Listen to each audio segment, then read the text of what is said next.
వాళ్ళు సహోదరులారా బాగున్నారు కదా. అయితే ఇప్పుడు నేను కొన్ని విషయాలు చెప్పాలనుకుంటున్నాను. అవేంటంటే, ఇప్పుడు ప్రవక్తలు ఎంతమంది ఉన్నారు బైబిల్లో అంటే చాలామంది ఉన్నారు. అసలు ప్రవక్త చేయవలసిన పని ఏంటి? ప్రవక్త అంటే ఏంటి అంటే వర్తమానం చెప్పేవాళ్ళు. అంటే రేపు భావి భవిష్యత్తు ఉంటుంది కదండి.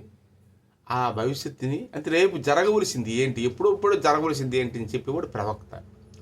అంతేగాని ఆ పుస్తకం పట్టుకుని రేపు కూరగాయలు కొయ్యాలి, ఎంత చిల్లర డబ్బులు అందే, శాదాం భజనే అని ప్రవచనం కావాలి.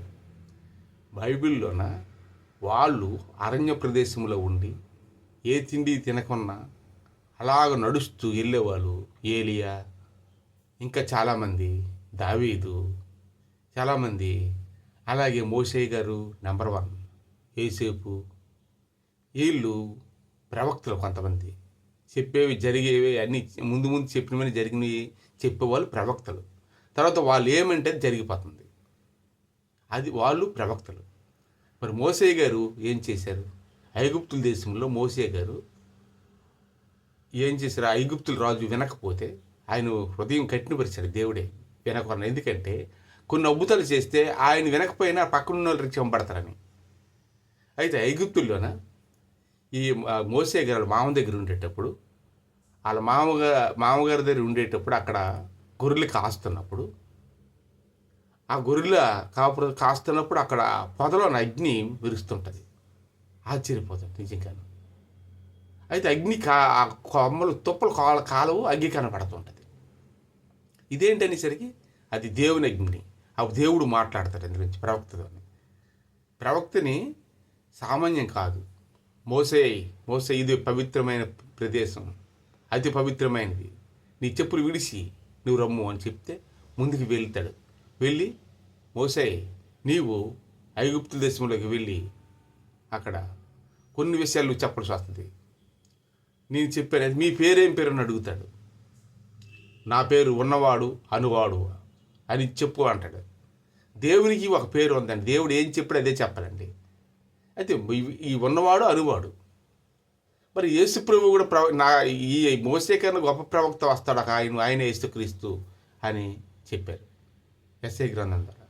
ఆయన యేసుప్రభు కూడా నువ్వు ఎప్పుడు ఉన్నవాడు, ఇప్పుడు వాడువా ఎప్పుడు వాడు అడిగితే అబ్రహం టైం ఇప్పుడు కూడా ఉన్నవాడును, ఇప్పుడు ఉన్నవాడును, ఆయన ఉన్నవాడిని అన్నాడు.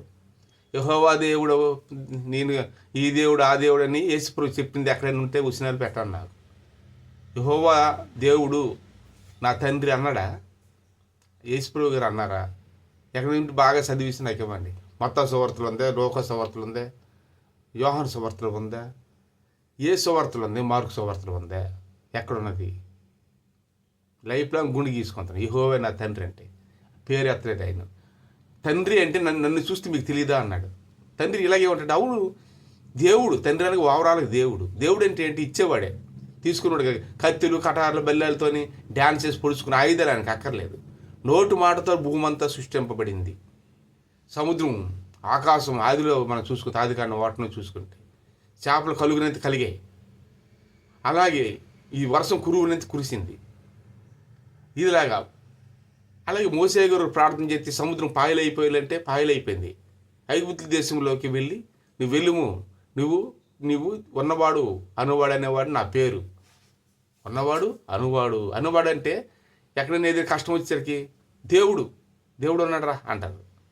ఎక్కడే ఎవరు ప్రతి దేవుడు తెలియకపోయినా ఆ దేవుడే చూసుకుంటాడు రా అంటాడు. అప్పుడు వాళ్ళ కష్టాలు ఉన్నాయి. దేవుడు అది అనువాడు. ఉన్నవాడు అంటే ఇప్పుడు ఎప్పుడు ఎల్లకాలం ఉన్నవాడు దేవుడే. మనం ఉండం, భూమి ఉండదు, ఆకాశం ఉండదు, ఏది కూడా ఉండదు. అయితే ఉన్నవాడు అనువాడు అంటే ఎక్కడికెక్కడ తలంచుకున్నవాడు.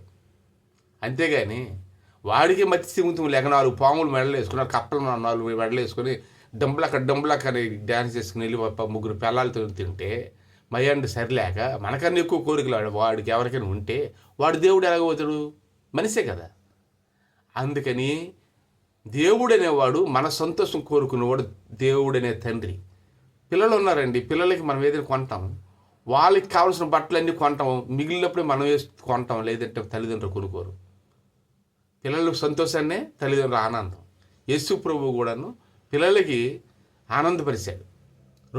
2 రొట్లు 2 చేపలు 5 రొట్టెలు 5,000 మందికి ఊడించక ఇంకా 12 గంపలు మిగిలాయి ఒక దగ్గర. వాళ్ళ ఆనందాన్ని చూశాడు, అద్భుతాలు చేశాడు. అందుకే ఇది మెయిన్ ఏంటంటే, మెయిన్ ప్రవక్త ఎవరు? మెయిన్ ప్రవక్త యేసుప్రభు. యేసుప్రభు ఎలాంటి ప్రవక్త? ప్రవక్తే కాదు, ఆయన పనులు నా యందు తండ్రి యందు నేను ఉన్నామని మీకు తెలియదా అన్నాడు. అంటే దేవుడు నాలో నుంచి ఉన్నాడు, మీరు చూసుకోనండి. ఈ భూమి మీద ఎవరు లేరు. నా ముందు మొదట నా నీతిని నా రాజ్యాన్ని వెతకండి, అప్పుడు మీకు అన్నీ వచ్చును అని అంటాడు. అన్నీ సమకూర్చునని. ముందు ఆయన మంచోడ లేదని ఎతకాలి, ఆయన నీతి ఉందా లేదని, అప్పుడు ఆయన రాజ్యం మనకి దొరుకుతుంది. యేసుప్రభు దేవుడు అనడానికి చనిపోయినా ఆయన లేచాడు. ఏ ప్రవక్త కూడా చనిపోయిన లేగలేదు. అటు ఖురాన్లో కానీ ఇటు మామూలుగా ఎక్కడైనా కానీ ఎవరు కూడా చనిపోయిన లేచిన లేడు. యేసుప్రభు చనిపోయి లేచినాడు. అలాగే లాజర్ని చనిపోయిన వాడిని బ్రతికించాడు. గుడ్డోలు కళ్ళు ఇచ్చాడు. నీటి మీద కూడా నడిచాడు. ఆయన దేవుడు, ఆ సామాన్యుడేం కాదు, దేవుడు.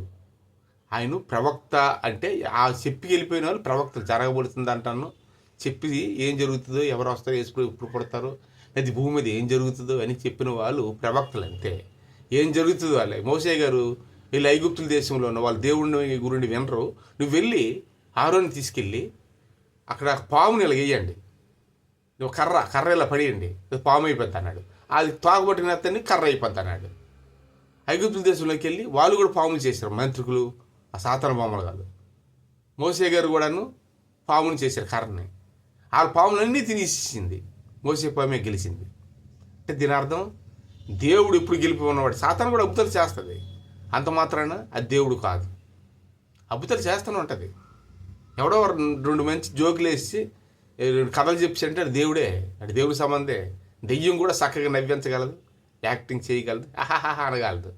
శ్మశానంలో కూడాను అక్కడక్కడ పువ్వులు ఉంటాయి, అక్కడక్కడ నవ్వులు ఉంటాయి, కొన్ని శవాలు నవ్వినట్టు కూడా ఉంటాయి. అలాగని దేవుడా కాదు. అలాగా దేవుడు అనేవాడు వేరే, ఆయనకి మరణం లేదు, ఉన్నవాడు అనువాడు. యెహోవా అని కొంతమంది ఇవని ఏవో అంటుంటారు, పక్కన పెడతాం. అది కూడా ఐగుప్తుల దేశం నుంచి విడుదల అయిన తర్వాత అక్కడ ఆరోని గారు ఉంటాను 40 రోజులు ఆయన సినయ పర్వతం మీదకి వెళ్ళి ప్రార్థన చేశాడు మోసే గారు. ఈలోపు ఒక దూడపై చేసి ఆరోని గారిని అడిగి ఈయన యెహోవా అని ఒక బొమ్మ తయారు చేశారు. వాళ్ళే ఇశ్రాయేలు, మంచి ఇశ్రాయేలు మొదట సముద్రం అవతల ఉన్నప్పుడు, ఐగుప్తులు తిరిగినప్పుడు ఇడిపించి ఒడ్డెక్కగానే మన్నా కురిసి అన్ని తిని బాగా బలిసి వాళ్ళు బొమ్మ తయారు చేసి యెహోవా అని పేరు పెట్టారు. అది రాంగ్ అయిపోయింది. కానీ చాలా జాగ్రత్తగా యేసుక్రీస్తు దేవుడు, ఆయన దేవుడు. Thank you.